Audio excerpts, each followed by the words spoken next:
Renowned remote viewer, investigator, and author Margie K. presents Unexplained Phenomena, Hauntings, Cryptids, Portals, Alien and Interdimensional Contact, Shifts in Consciousness, and all things unexplained.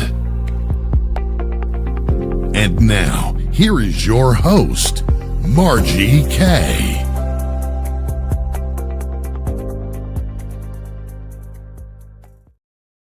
Good evening, everyone. Thank you for joining me this evening.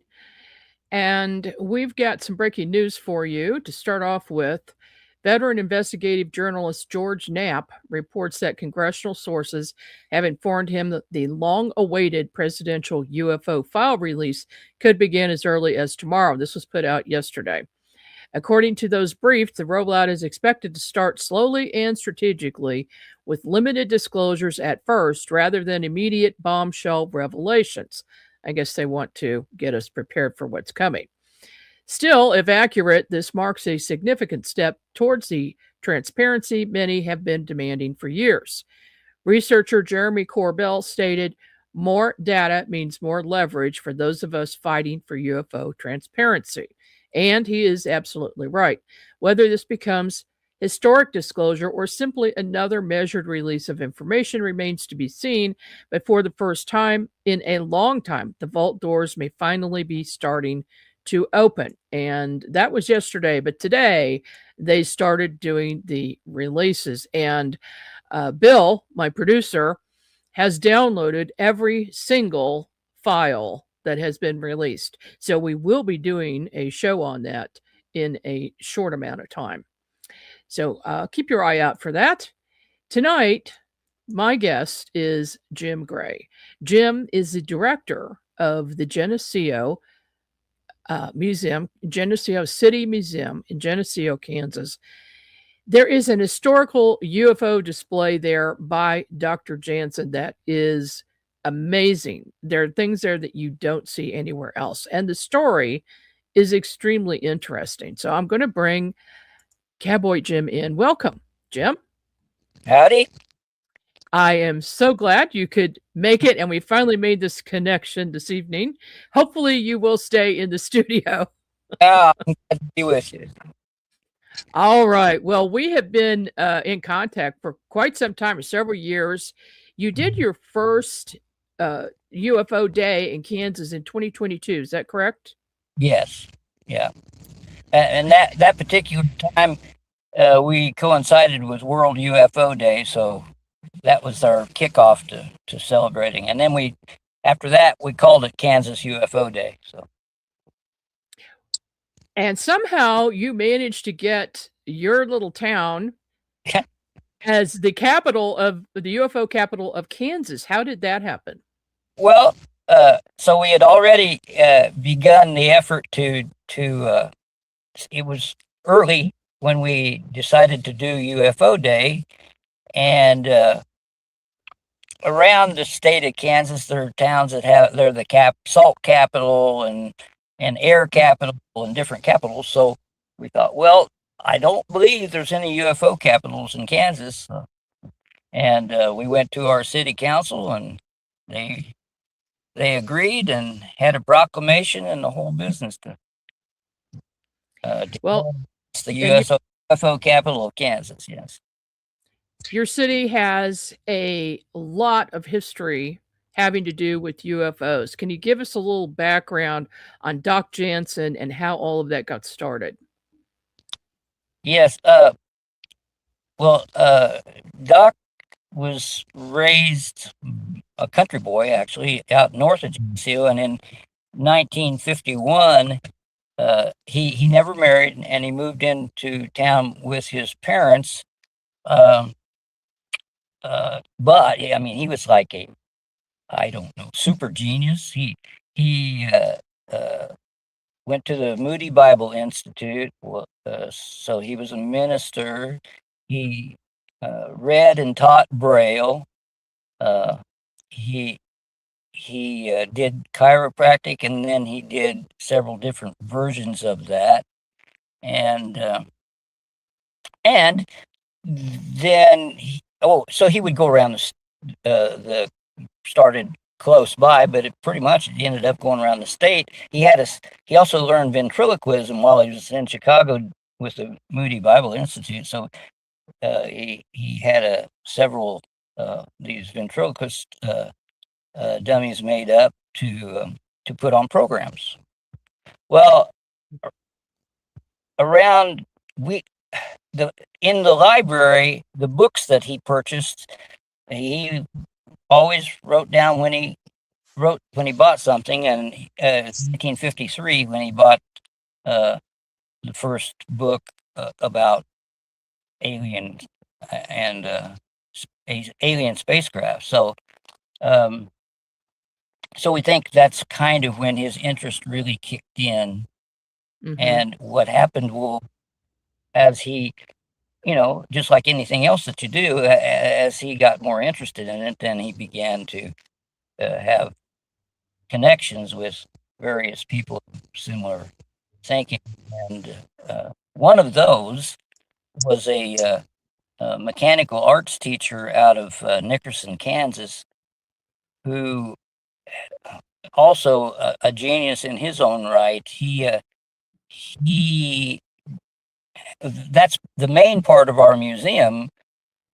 He drew diagrams of the various alien spaceships, and there's the motherships, and there's the scout ships, and ships from Saturn, ships from Venus, and so what we got on here is UFO culture of the mid to 1950s to the early 1970s. That's the time span that we're focused on. And anyway, so we ended up with those really nice collection. But he was failing in health, and in 1975, he gave the museum to the city to operate, and he actually died just a year later then. But then, as you know, I can recall going to programs in Geneseo at the PTA, Parent Teachers Association. They had a program on space, and it turned out to be John Dean, and he was blowing the whole audience away, talking about people from Mars and Venus and Saturn, and really, he's up there in the air. He's really talking over their heads in more ways than one. But after Doc died, Doc displayed these things permanently. So he felt they were very important. But as he was no longer there, folks didn't want to talk about it, and it became Geneseo's secret. They still had the museum, and they still had his things, but they were tucked away and out of sight, and not talked about so much. So that's what led to us bringing it forward to the public, was that a former board kind of just really didn't handle it very well, and they thought the building was going to collapse, and all kinds of rumors were going around, and so they packed up a lot of his collection, and his collection is like thousands of photographs of Geneseo in the area, and they packed it all up and put it in tubs until the city said, well, we can't lose that museum, and they reorganized, and that's how I became involved with the new reorganization, 2018. So I all brought it back to life, and the first thing I wanted to do, because remembering as a kid what it looked like, I wanted to feature the collection that Doc had gathered, and we caught a lot of heck from the community to start with. It was still the thing that embarrassed the town, and it was our little secret, and they didn't want. Really? But that's changed. It's not a secret anymore. No, but I mean, it's changed too about their embarrassment of it. They're now, after so many years, and seeing the people that we bring to town, and seeing the so many people that come in with their own accounts, and they don't feel like they've been able to talk about it before. Mm-hmm. So this is a place where you can kind of just set yourself free just on UFO Day, and set yourself free and talk about it. Well, so the naysayers have dwindled and are pretty quiet, actually, and I think, and many of them have come around to support us. So we're doing good. Well, that's great. Didn't Doc Janzen go around to a lot of these big conferences in the 50s and 60s around the U.S. and talk to and see a lot of the big names who were contactees? Well, I would say he saw a lot of them. He didn't step into the limelight because I don't think he felt like he should. He wasn't an actual contactee, and so many of the people that were pushing forward with this were people like Buck Nelson out of Missouri, and John Dean didn't. Oh, John Dean was interesting. He didn't have a physical contact, but he claimed to have mental communication with the Space Brothers, that they called them. But Buck Nelson traveled.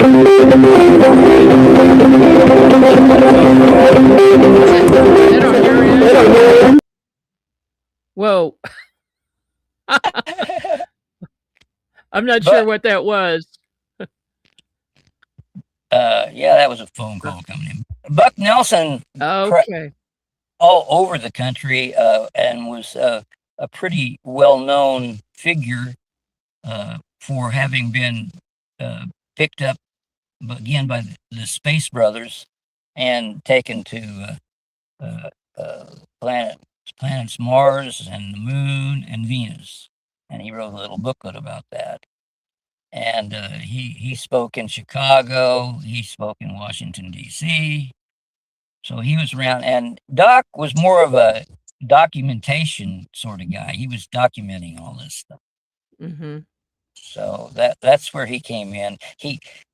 It's real interesting that he never spoke of having had a personal experience. And one of the young boys that lived down the street from him used to go and marvel over all the UFO collection, and one day he went in there quite a few times, just a little kid liked to go in there, and one day Doc told him, if you go out into a field on a really dark night, they might come to you. Sounds like he knew. Sounds like he had done that, but he never ever said that he'd had contact. He did talk about it. That's interesting that he was so interested in it, and he's collecting all this information, and yet not coming forward talking about his own experiences. Yeah. Oh, he was knee deep into that UFO experience as far as the people, and Buck Nelson had a spacecraft convention every year from 1958 until about 63 maybe, and drew in all these enthusiasts from all over the country. It was really an interesting, again, an interesting account of Americana. It's in the days when you remember the driving down the highways, and you had the roadside parks with a little picnic table, and you'd stop. You didn't have fast food places, and Right. so you've got these people that are kind of halfway camping on their way to the convention, and they bring their own uh, basket lunches, or he had a lady there that would make up chicken dinners and fry hamburgers for him. But and it was all outdoors. He had an outdoor stage, so we kind of tip our hat to that, mainly because we really don't have the space. But it's really nice to have it on our grounds outdoors, beyond the museums. Mm-hmm. Yeah, yours is a what I would call a quaint town and a fun outdoor festival. Yeah. And you've got a lot going on. This year it's going to be June 27th. And so tell us a little bit about what's going on during the day. What events? Okay. Yeah. Well, yeah, we open up the museum at 9, and uh, it's been our experience. We get thousands of people that come to Geneseo that day, and we only get like 300-400 that actually sign the book and go through the museum. So uh, not so many come in and see those wonderful drawings from the 1950s, but they are so anyway, we open at 9, and then we begin with speakers at from 10 till maybe 4 in the afternoon, depending on how it all works out. You tell me you're coming. I am, and also Nancy D'Souza, the state director for MUFON Kansas, will be Yeah. there as well. And so we'll probably post you at 10 and her at 11, kind of get things good and rolling. It also starts off. Have you ever seen? There's a musician out of Wichita that goes by the name of Handpan Dan, and he plays this little. Have you seen a handpan? I have. Yes, they're an amazing little instrument. They are. It looks like a flying saucer, actually, and so he'll fill in with music before we start the speakers, and everyone enjoys that too. So that'll be nice. And it's interesting about speakers. Every year, I kind of wonder, well, what are we going to try to do this year? And I had a literature instructor out of Sterling College contact me, and he was here 2 years ago, and he would like to come speak. He said, I'm a member of the C.S. Lewis Center at the Sterling College, and Lewis wrote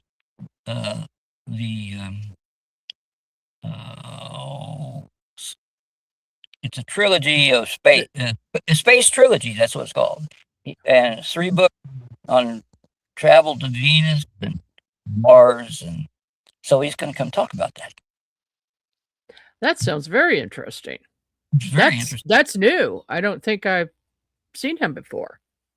I don't think he's ever reached out before. So, and then a young lady contacted us from KU, Lawrence, and she's getting a doctorate degree at Lawrence.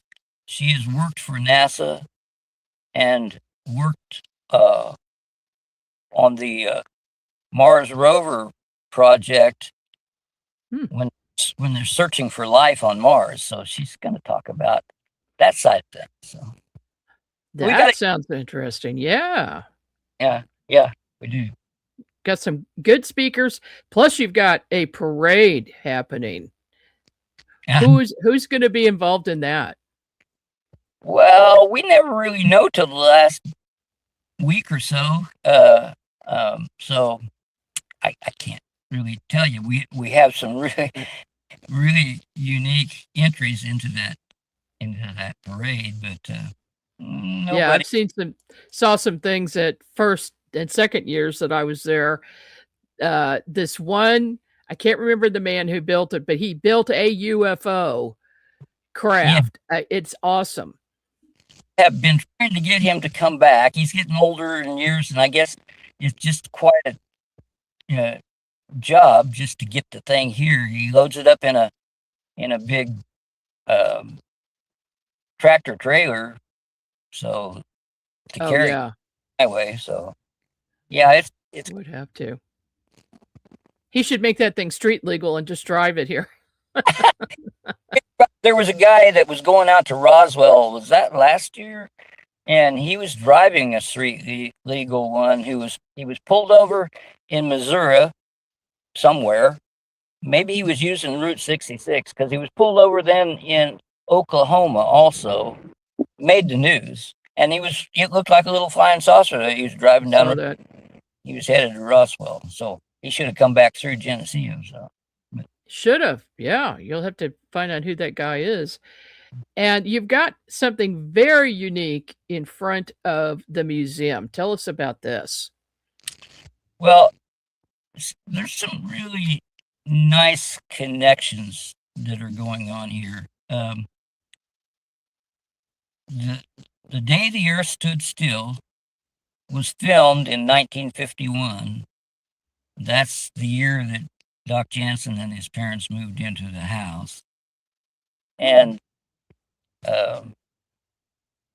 it's just the classic of the old UFO movies. It's the go-to movie that you want to see. And we just thought, who's got a gort that people can touch and really get up close to? And so we had it built. It's a full 8 foot tall, just same size as the movie gort. And standing behind him, you can't see him too much in that picture. Behind me is a silhouette of Klaatu. He's holding his hand up in the classic image that you see of Klaatu coming to warn the Earth. And of course we some sort of enemy and almost get ourselves destroyed in the process. So works there, and he's actually overlooking the we call him the guardian of the Roswell Compass. And yeah, and when we're going to take a break in a minute here, and then when we come back, we're going to talk about the Roswell Compass, which is one of the most bizarre things I have ever heard of or seen. And how you found out about it was very interesting as well. Let's talk about where your little town is located in Kansas. Right here on this screen, you can see right in the center. I-70 is way above that. I-35 is way to the right. So really is in the middle of nowhere, but you can get there. Yeah, if you're coming from the east, it's pretty easy to come on I-70 to the Ellsworth exit. Ellsworth is straight, and then that little diagonal that you see there drops down to Ellsworth, and then straight south to intersection that leads you to Geneseo. We're just 2 miles east of that intersection. So yeah, we're kind of in the middle of nowhere and the heart of everywhere. Indeed. And you sent this to me. This is something new. Yeah. No, you never know what kind of influence you're going to have on visitors. And fellow was in the museum with his wife's, mother was returning. She was from Geneseo and living out in, I believe it was Oregon. And they came back to Geneseo and visited the museum. And he is a comic book writer. He just had this natural come and take between them and give and take, and they go on their way, and that was a nice day. And next thing we know, he was so impressed with all of the Buck Nelson information that we had that he came up with his own little comic book on the life of Buck, on the experience of Buck Nelson with his Space Brothers. And interesting little booklet, yeah. Little So comic. do you have his comics in your museum? Oh no, I've tried to. It's kind of expensive to get them here, and we're thinking if he would travel here, he could bring some with him. But no, we don't have them in the museum. Sure. Okay. All right. Well, we are up on a break, and we'll be back in just a couple of minutes. Hang in there.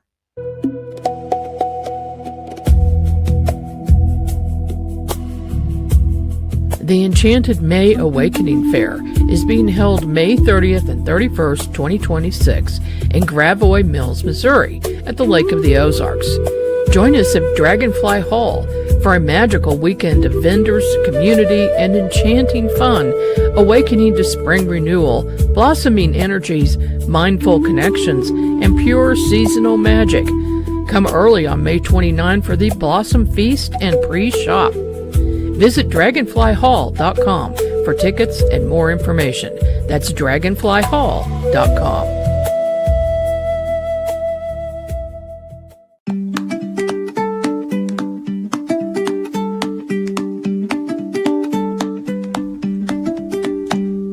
Patriox Oxygen Water addresses a condition called hypoxia, which is insufficient oxygen in the cells and tissues.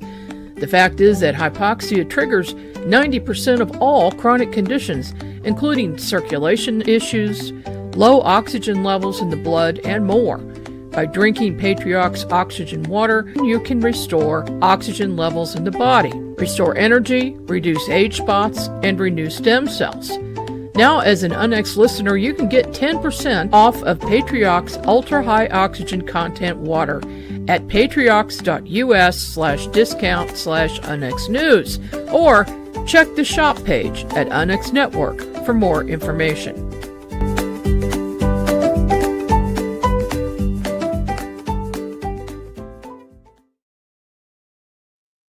And we're back. I'm Margie K. This is the Margie K Show, and I have Cowboy Jim Gray with me this evening from Geneseo, Kansas. We're talking about the festival coming up in July, but let's go back for a minute. I want to ask you, what has your interest in UFOs been? What sparked your interest, Jim? Well, I had, of course, growing up around Doc Janzen's collection, and was always intrigued by that. But really didn't have anything to push me forward in that direction until it was August of 1972. My fiance and I, we were married just a month later, were south of town when this really brilliant, bright light just lit up the entire inside of the car. And it's hard to explain the brilliance of it. But anyway, as I kind of regained my senses, I looked up through the windshield, and I, of course, had to lean forward. But I looked up, and I could see the light retract up into the sky. It didn't just disappear. It pulled up into the sky, but it was such a dark night, I couldn't see where it went. So I didn't see the craft, but that was enough to scare us. We headed for home, and we got home, and she lived right on Main Street on the north end of town, and we were driving in from the south and went up and pulled a U at her corner, and we sat there a little bit in front of her house talking about what had happened, and calm, quiet night. and then there was a dust devil that formed at the railroad tracks, which was about 4 blocks south of us. And I mean, it was an impressive dust devil. And you know how those things will wander across the fields. Mm-hmm. This didn't wander. This came straight down Main Street and blew right past us and blew right on straight north out of town. And that, after the other experience that we'd had, I just told her, "You're going to the house," and I headed home too. So that was it. That was my experience. Unexplained. That is very strange. Yeah. Very, very strange indeed, especially on a calm night when if there's no wind. Where did the dust devil come from? Right. It was being created, I'm sure. Mm-hmm. Yeah, by something. Playing with me, I don't. That summer of '72 was the year that, and I didn't know it. I didn't pay attention. I guess I wasn't real news oriented in my younger days, and I had no idea that there were all kinds of sightings across the state of Kansas, especially out in western Kansas during that year of '72. So That would be something for me to research now. Thank you very much. I need something else to do. big year. There were a few. There was one calf mutilation here, and they were scattered around the state. I think they were that same year. And the one that was here, I talked to a fellow 6 months ago, and he kind of denied that it was a mutilation. Oh, it was just coyotes. But but they claimed that they were like surgical incisions on these, taking parts out of these animals. So I don't know what that was about. No one ever saw any evidence of footprints around the animals. There's nothing left behind to go on. Right. That's typical. Have there been any recent UFO sightings in your area that you know of? I hear of these kind of sightings where they'll see something in the sky that just darts off in a different direction than it should be going. That's kind of fairly common to see, but actual encounters, there haven't been anything like that. Well, where you're located, there's very little light pollution. And if you just go a little bit out of town, the skies are dark and it's easy to see stars and anything else that might be there. So I would think a sky watch would be in order. So we'll have to talk about that. We'll have to talk about that. Now, you have something very, very strange there that one of your board members discovered, I believe, in 2022.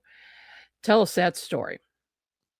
Well, that was the same year that we had just decided at a museum board meeting that we would promote the first UFO day, the World UFO Day, on that upcoming Saturday, July 1st.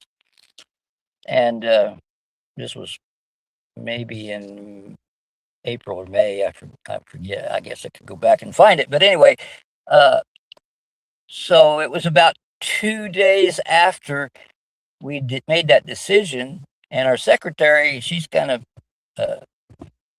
fastidious about keeping curbs clean, and our curbs had never been really cleaned. And so she had been out there working, cleaning the curbs, and I swung around from my place I don't live on my farm anymore. I drive to and from Geneseo, and I swung around and I saw that she was there, and I stopped and went in, and she says, "Jim, have you seen that strange symbol out there on the curb?" And I said, "No, I haven't." And just went out and looked at it, and I said, "Yeah, that's pretty strange. I don't know what it is." And I took some pictures, sent it to some friends. Everyone said, "Well, it looks like a compass." And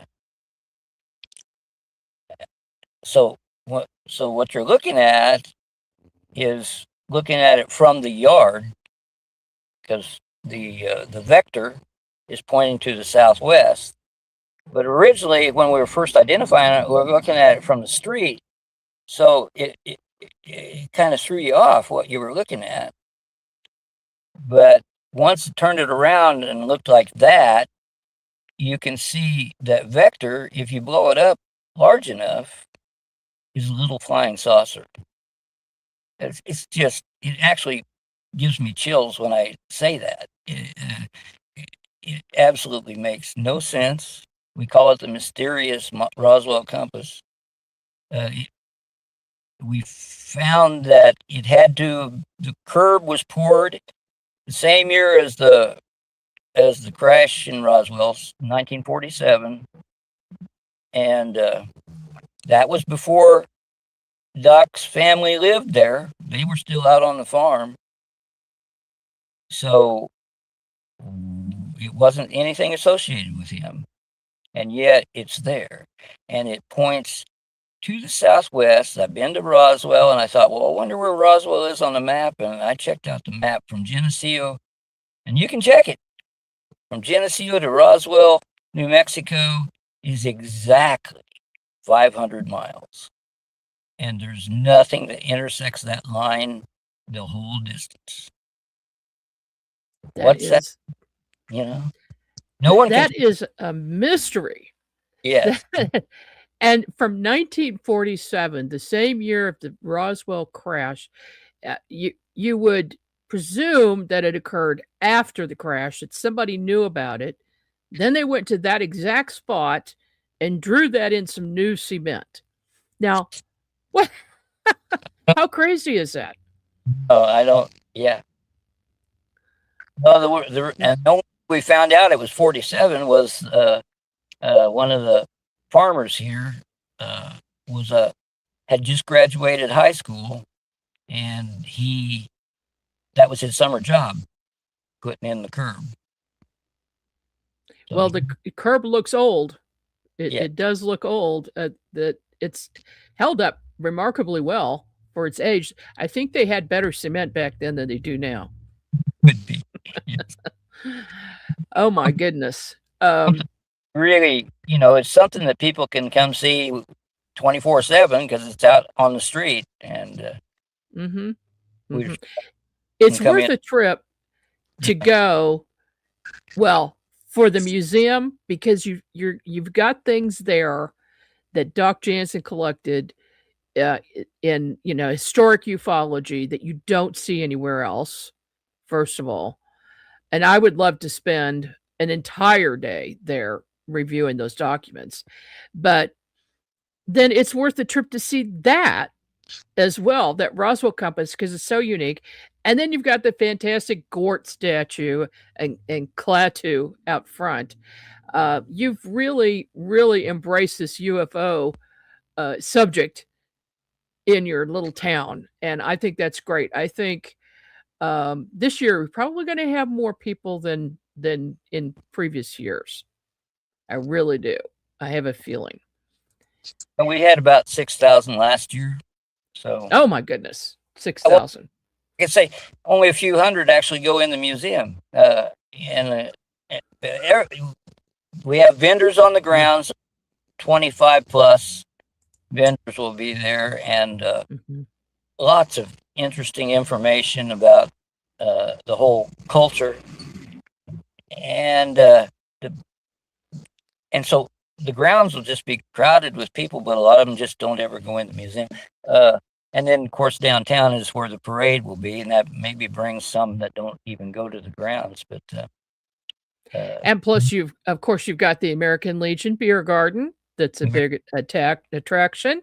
Lots of people are always there, and you've got some things for the kids to do this year. What would that involve? We started out having some kids' games, and always seem to have some communication problems between parents and kids and what things going on. But so we came up with just a bouncy house and a water slide, and the kids can have fun while the parents peruse the grounds, I guess. So Okay. yeah. That sounds great. Now, this picture, is this Uh, new? it's a couple years old now, 2 years old. Welcome to Geneseo, UFO Capital of Kansas. That's a nice mural. Yeah.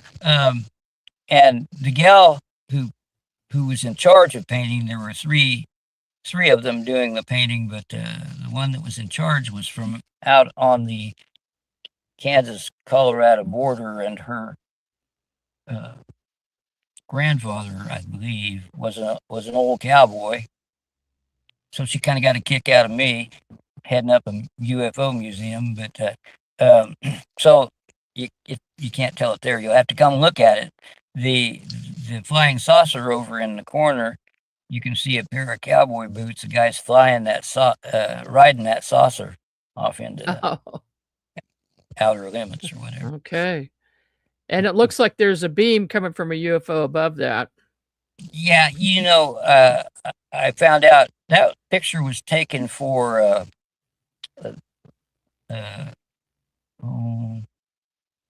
Kansas. Can't think of the magazine. Travel magazine or something? Center for something. I don't know. Can't remember. Okay. But so the guy got to playing with it because he knew what the subject was, and put the little tractor beam looking like coming down over the water tower. But what is really cool, that is very natural, is that now about sundown, just before sundown, the buzzards, or the vultures, as you may call them, but they will fly in and they'll roost around those railings up there. You just see them all lined up around them, and then they fly up to roost somewhere else during the night. But that's where they come in just to rest before they. And they have taken to doing that across the state of Kansas. The first ones I saw even do that was in Ellsworth, and then I had a son that played for Dodge City football, and we went out there for a game, and here's the buzzards sitting on their tower. So it's kind of a new thing for them. Goodness. So let's tell people what to expect when they get there. Do you have any motels in town, bed and breakfast? Where do people stay? Can they bring an RV?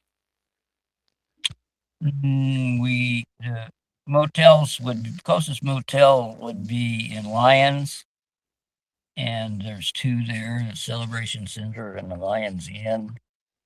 And then Ellsworth would be back to the north. There's one motel there. You could maybe if you were coming in from Lensburg, you could get a motel there. Or actually, Salina is a pretty good place too, because they've just got a myriad selection of hotel rooms, and they're about 45 minutes from Geneseo. So, but okay. Are there any RV parks nearby?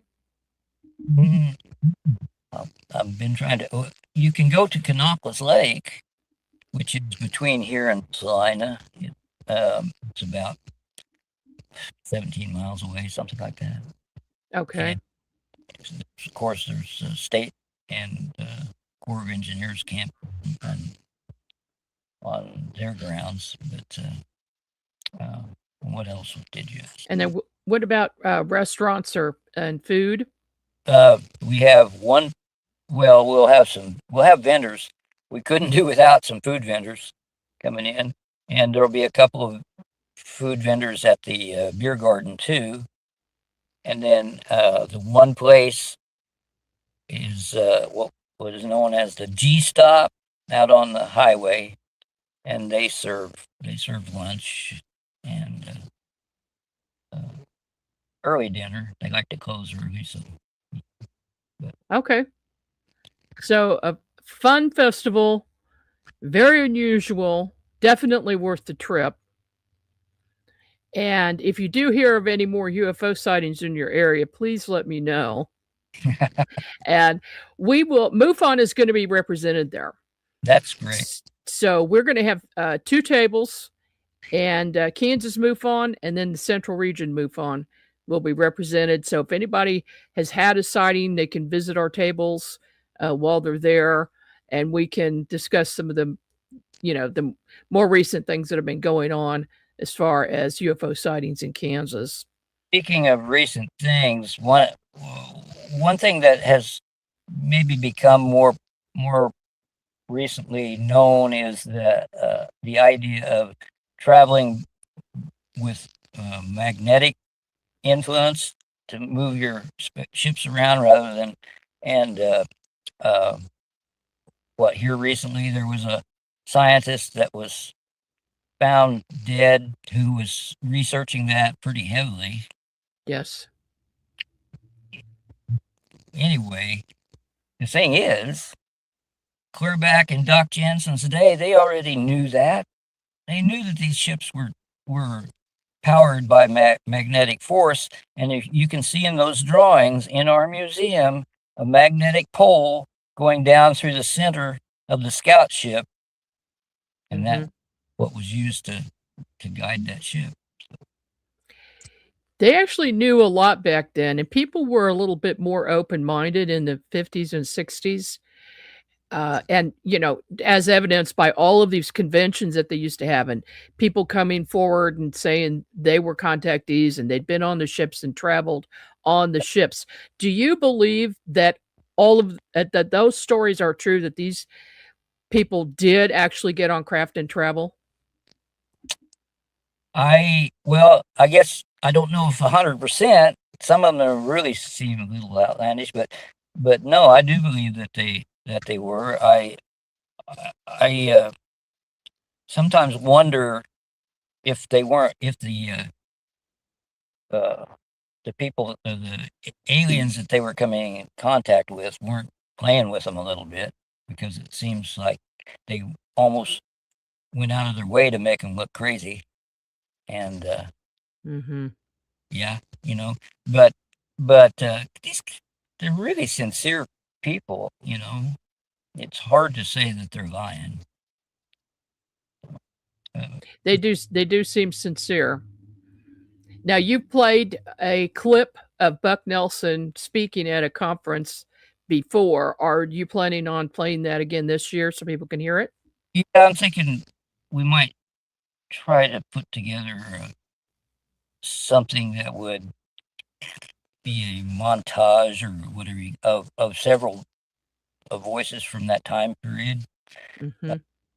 Yeah, because there's so much about how they believed that's actually kind of foreign to us today. It's a little bit, we just don't live the way we did in 1958, Right. So. Yeah, indeed. All right. Any last words for our audience about the town or about your festival? Well, I'll tell you what, Geneseo is not that unique when it comes to the little towns all across western Kansas, all across the Great Plains, all the way to Canada. These little towns have just kind of dried up and blown away, and there's not much to give them life. And we just feel like we've found a key to giving life back to our little town, and we would certainly enjoy seeing everyone come out. The best thing about the UFO day is all the smiling faces. I can't get over the smiling face. It's just a down to earth, natural feeling that people have when they come there. So come out and come get back to nature, I guess. Get back to who we are. Yeah. Lots of fun. I'm looking forward to it again. And hopefully there will not be any tornadoes like there was the last time I was there. Oh, that was an experience, let me tell you, trying to drive in the middle of a tornado to get to our Airbnb outside of town. So just put an order in for me, Jim. No tornadoes. Okay, we kind of get used to them and like to go out chasing for them. I don't do that so much anymore, but I did when I was younger. Yeah. Do you still have your horses? Oh, yes. And do you have cattle? Cattle, goats, horses, and lots of cats. Keeps you busy, huh? Keeps me busy. Yeah. Well, since you have cattle, have you ever had any mutilated cattle? I hate to say that word even, but No, we haven't. And actually, we've, a lot of people, even coyote damage. A lot of people don't like coyotes. Well, I think in my whole lifetime, I've only seen one calf that I could verify was coyote, and the rest of them are like born, stillbirth or something like that. And then you come along and the coyote's got to it, and you think it's a coyote, and it's really not a coyote. okay. But anyway, All right. no, we try to get along with nature as well as we can. And I like to say that if you live close enough to the land, you're quiet, just like Doc Janzen, and you listen, that it'll speak to you, and it does. It does speak to you. So that's the land and the sky. The land and the sky, most definitely. The whole realm. You can't have one without the other.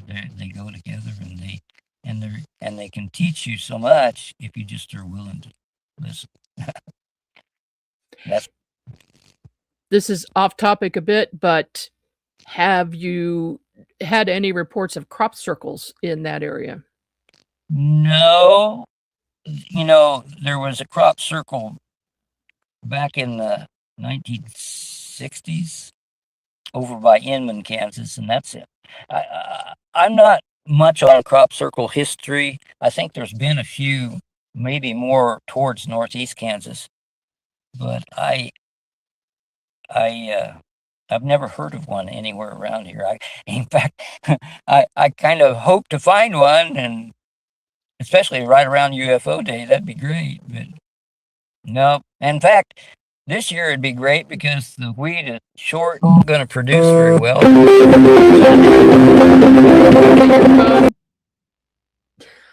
Whoops.